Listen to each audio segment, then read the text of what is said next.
वैसे तो यूपीआई का समय आ चुका है।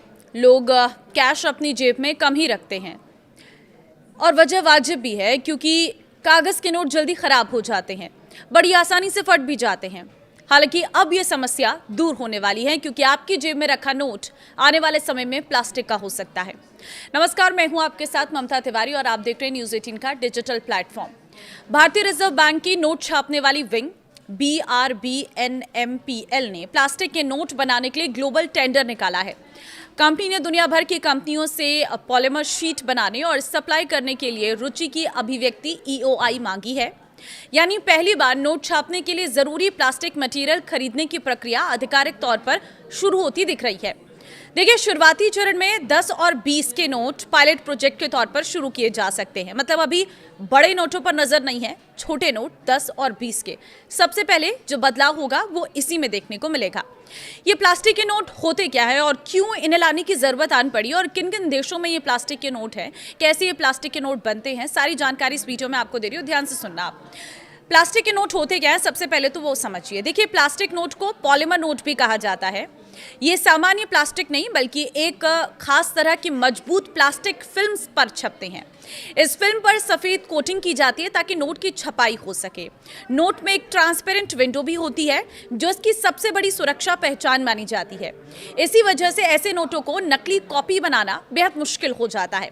सबसे पहले कौन से नोट बदल सकते हैं वो भी जान लीजिए। देखिए, एक्सपर्ट्स का ये मानना है कि अगर पायलट प्रोजेक्ट शुरू होता है तो 10 और 20 रुपए के नोट सबसे पहले पॉलीमर में आ सकते हैं। वजह साफ है, ये सबसे ज्यादा इस्तेमाल होते हैं और सबसे जल्दी खराब भी होते हैं। आरबीआई का ये बड़ा कदम कितना बड़ा हो सकता है, आरबीआई का ये कदम, वो भी आप जान लीजिए। देखिए, BRBNMPL वही कंपनी है जो मैसरू और साल्बोनी की प्रेस में भारतीय करेंसी छापती है। अब यही कंपनी पॉलीमर शीट खरीदने के लिए वैश्विक कंपनियों से प्रस्ताव मांग रही है।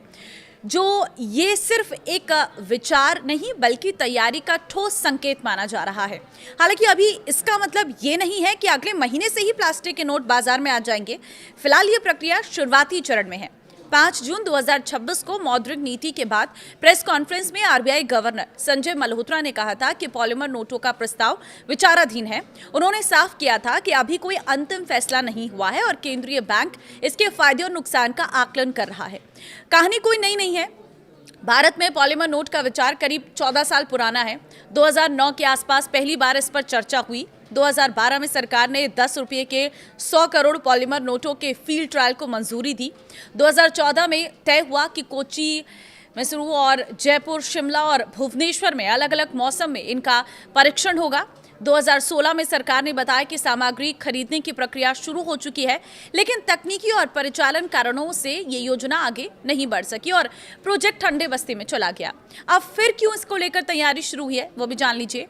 देखिए, डिजिटल पेमेंट तेजी से बढ़ रही हैं, लेकिन नकदी की मांग भी लगातार बढ़ रही है। मई 2026 तक देश में चलन में नकदी 42.86 लाख करोड़ रुपए के रिकॉर्ड स्तर पर पहुंच गई है। दूसरी ओर हर साल बड़ी संख्या में कटे फटे गंदे नोट नष्ट करने पड़ते हैं। 2024-25 में करीब 23.8 अरब नोट चलन से हटाए गए। नोट छापने पर भी हर साल हजारों करोड़ रुपए खर्च होते हैं। ऐसे में लंबे समय तक चलने वाले पॉलीमर नोट सरकार और आरबीआई के लिए लागत कम करने का विकल्प बन सकते हैं। प्लास्टिक नोटों के फायदे भी जान लीजिए। सबसे बड़ा फायदा तो यह है इनकी उम्र लंबी है। ये कागज के नोटों की तुलना में 2.5 से 4 गुना अधिक चल सकते हैं। ये पानी से जल्दी खराब नहीं होते, आसानी से फटते नहीं और गंदगी भी कम पकड़ते हैं। कई शोधों में पाया गया है कि इनकी सतह पर बैक्टीरिया भी कम टिकते हैं। सबसे अहम बात इनकी पारदर्शी विंडो और आधुनिक सुरक्षा फीचर इन्हें नकली बनाना बेहद कठिन बना देता है। लेकिन चुनौतियां भी कम नहीं है। पॉलीमर नोट शुरू में महंगे पड़ते हैं क्योंकि इनके लिए खास मटेरियल चाहिए, जिसे फिलहाल विदेशों से खरीदना पड़ सकता है। देश भर के एटीएम और नोट गिनने वाली मशीनों को भी नए नोटों के हिसाब से अपग्रेड करना पड़ सकता है। भारत जैसे गर्म देश में अत्यधिक तापमान का असर भी एक चुनौती माना जाता है।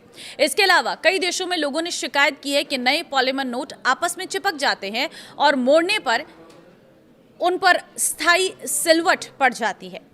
दुनिया में कहां कहां चलते हैं पॉलीमर नोट वो भी आपको बता देती हूं। ऑस्ट्रेलिया ने 1988 में सबसे पहले पॉलीमर नोट शुरू किए और बाद में पूरी करेंसी बदल दी गई। इसके बाद Canada, Britain, New Zealand, Singapore, Vietnam, Malaysia, Brunei समेत 40 से अधिक देशों में इन्हें अपनाया है। अब इन देशों का अनुभव बताता है कि शुरुआत में लागत ज्यादा होती है, लेकिन लंबे समय में नोट ज्यादा टिकाऊ साबित होते हैं। अब आगे क्या होगा? अभी EOI केवल ये पहला कदम है। इसके बाद टेंडर, तकनीकी जांच, सैंपल टेस्टिंग, सुरक्षा परीक्षण और पायलट प्रिंटिंग जैसे कई प्रक्रियाएं होंगी। यानी कागज के नोट अभी खत्म नहीं होने वाले हैं। अगर सब कुछ योजना के मुताबिक आगे बढ़ा तो शुरुआत छोटे मूल्य के नोटों से हो सकती है और कुछ समय तक कागज और पॉलीमर नोट, दोनों तरह के नोट साथ साथ चलेंगे। फिलहाल इतना जरूर कहा जा सकता है कि 14 साल से रुकी हुई पॉलीमर नोट की योजना अब पहले के मुकाबले कई ज्यादा गंभीरता से आगे बढ़ती दिख रही है। तो अब देखिए, कागज के नोट धीरे धीरे चलन से कम होंगे और पॉलीमर नोट मतलब प्लास्टिक के नोट जो हैं वो बाजार में चलन में आएंगे और धीरे धीरे इनका यूज़ कैसे हो रहा है और भारत में ये कितने प्रभावी हैं ये चेक किया जाएगा। और अभी मतलब आप ये मान के चलिए कि 1-2 साल का पूरा समय लगेगा जब ये नए नोट चलन में आएंगे और पुराने नोट बंद होंगे। फिलहाल ऐसा कुछ नहीं है कि प्लास्टिक के नोट आएंगे तो कागज़ के नोट बंद हो जाएंगे, ऐसा कहीं पर भी नहीं कहा गया है और ना ही ऐसा कुछ होने वाला है। तो किसी तरह के पैनिक क्रिएट करने की ज़रूरत नहीं है और जो सच्चाई है वो इस वीडियो मैंने आपको बता दी है। इस वीडियो को आप जितना हो सके शेयर कर दीजिए ताकि सभी भी लोग अपनी अपनी राय बता सके, क्योंकि इसी तरह की खबरों के माध्यम से जो राय निकलकर सामने आ रही है वो कहीं ना कहीं RBI के लिए एक बहुत बड़ा प्लस पॉइंट रह सकता है कि लोगों का क्या रिएक्शन है और कैसे वो इन प्लास्टिक नोटों को देखते हैं। तो फिलहाल ऐसा कुछ नहीं है कि पुराने नोट बदल जाएंगे या वो चलन से हट जाएंगे या उनका इस्तेमाल नहीं होगा, अपने पास स्टोर करके नहीं रखने हैं, ऐसा कुछ भी नहीं है। प्लास्टिक के नोट भी चलेंगे और जो कागज़ के नोट हैं वो भी चलते रहेंगे, लेकिन हाँ, इन फ्यूचर धीरे धीरे कागज़ के नोट शायद बंद हो जाएं और फिर ये पॉलीमर यानी कि प्लास्टिक के नोट चलन में आ जाए। अब आप क्या कहेंगे इस पर? मुझे अपनी राय कमेंट में ज़रूर देना। अगर आपका कोई और सवाल भी है तो आप कमेंट में पूछ सकते हैं। नमस्कार।